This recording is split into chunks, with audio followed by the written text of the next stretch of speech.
We've been working with the Learning Sciences International folks here in Leon County. We've been learning quite a bit about the Marzano frameworks and how they're going to be part of our evaluation system. Give me your impressions of how you think the training's been going and what we've learned from that.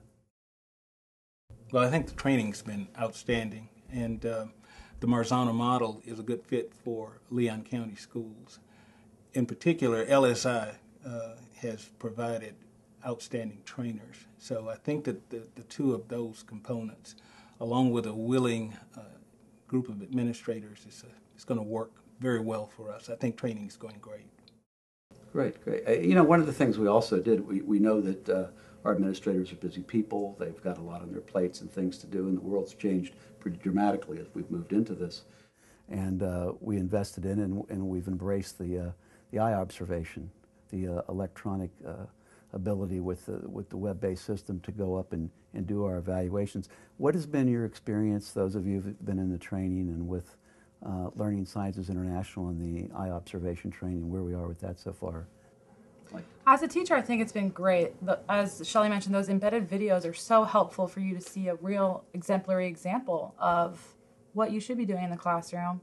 There's so many helpful resources on that on eye observation with websites and research to support why we want you to do the things that are going to be required in the model. And it's real-time feedback. I can go into a classroom and I can give a teacher feedback, as soon as I leave. Whereas, it used to be they'd have to schedule a time to come see you. It may be a couple days because they were busy during their planning, but it's instant, So I can, use my iPad, go in a classroom, do a walkthrough, and before I leave, there's been an email that's been sent to that teacher that lets them know that I was in there and I did a walkthrough. And the teachers like that. They like getting it right then, so they're not running up on their planning trying to get with me to find out how they did. They can get it right then. And speaking to David, I know you're out in schools a lot, you talk to teachers, you've been all around, and they've had to deal with a lot of different things over the years. Your impressions of what we're talking about?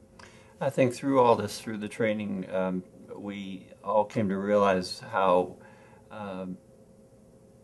complex teaching as a profession is, and I think the Marzano model honors that and accommodates that in the observation and evaluation instruments that have been developed. Yeah, some teachers that I talked to, the embracing of the self-assessment, to be able to go in and grow yourself by studying the eye observation examples. I had a teacher call me the other day and say that when she got up on the platform and started looking at the options that were up there for her, that there was something that she saw that she'd been wondering about for many years. And then she saw an example of it. And then she said, you know what, before I mess this thing up again, I'm glad that I had an opportunity to have a best practices, kind of a self-best practices scenario for myself with this. And they were really excited about it.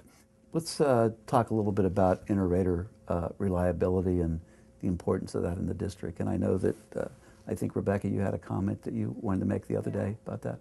As a teacher, it's so important for me, because I'm not always observed by the same person, that there is reliability between who's observing and really rating me, because I want to be the best that I can. And if everyone's not on the same page, using the same common language, the same assessment tools, we're not talking the same language, we can't all get to those goals that we're trying to reach.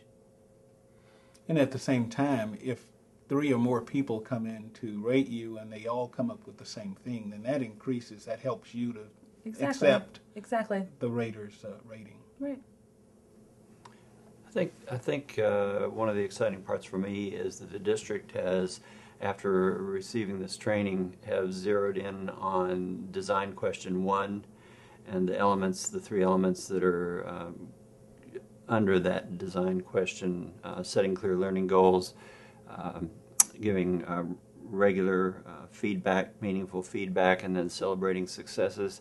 And that's not a serendipitous kind of decision. The research that Marzano presents shows that those 3 elements have the highest probability of raising student achievement. So why not focus on that? In the conversations I've had with teachers and principals, and some of the feedback we've had just in the last couple of weeks, it makes me feel very optimistic that this thing is a tool that's going to be widely used and used effectively, and it's going to pay big dividends here in our district for this year and years to come.